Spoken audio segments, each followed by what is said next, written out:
जय श्री राम, जय बजरंगबली। आपका स्वागत है मिस्टिक हीलिंग्स में।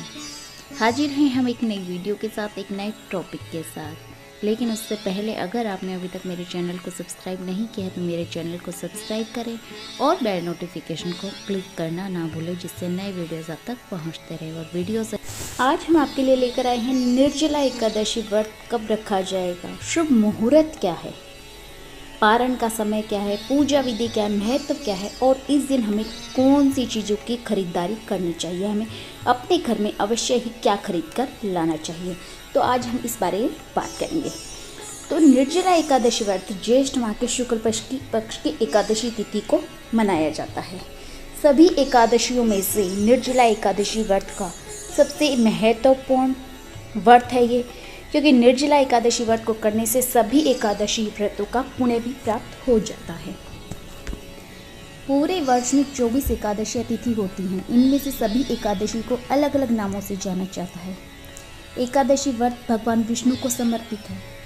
पौराणिक कथा के अनुसार निर्जला व्रत को महाबली भीम ने भी किया था। इसी वजह से हम इसे भीमसेन एकादशी के नाम से भी जानते हैं। और निर्जला व्रत को अगर सही तारीख क्या है, क्या महत्व रहेगा, पूजा विधि हमें किस तरीके से करेंगे, तो इसके बारे में अभी हम आपको बताने जा रहे हैं। निर्जला एकादशी का व्रत प्रारंभ होगा, निर्जला एकादशी की जो तिथि है वो प्रारंभ होगी 30 मई को दोपहर को 1:10 से और एकादशी समाप्त होगी 31 मई को दोपहर को 1:45 से। पारण का समय रहेगा वो रहेगा 1 जून को सुबह 5:24 से लेकर 8:10 तक का समय।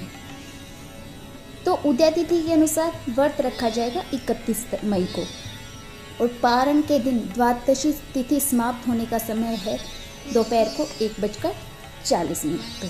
तो ये हो गया हमारा शुभ मुहूर्त। अब हमें पूजा विधि कैसे करनी चाहिए।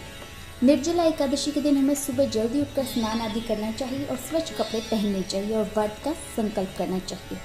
फिर हमें सबसे पहले अपने घर के मंदिर में दीप प्रज्वलित करना चाहिए और भगवान विष्णु का गंगा जल से अभिषेक करवाने के बाद फूल और तुलसी पत्र चढ़ाना चाहिए।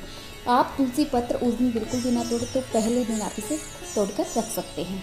भगवान को सात्विक चीज़ों का भोग लगाना चाहिए।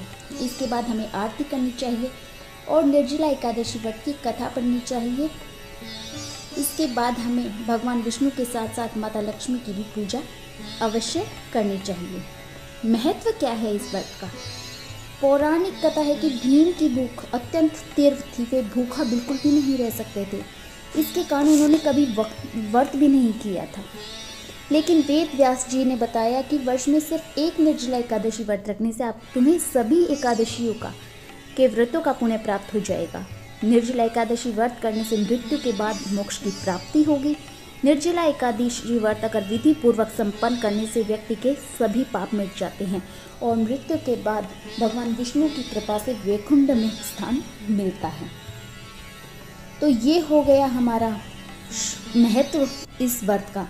अब हम आपको बताएंगे कि इस दिन हम कौन सी चीज़ें खरीदारी करके लाएं जो हमारे लिए हमारे घर में सुख समृद्धि लेकर आए, हमारे घर में सुख संपदा की कभी भी कमी ना रहे।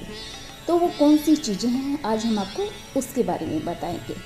निर्जला एकादशी के दिन, निर्जला एकादशी एक तो बहुत ही पुण्य देने वाली एकादशी है, जिसमें हमें पूरी साल की एकादशियों का फल मिल जाता है। तो इस दिन हमें क्या खरीद के लेना चाहिए। इस दिन हमें 7 सफ़ेद रंग की कोड़ी अपने घर में अवश्य लेके आनी चाहिए। ये बहुत ही ज़्यादा शुभ होती हैं।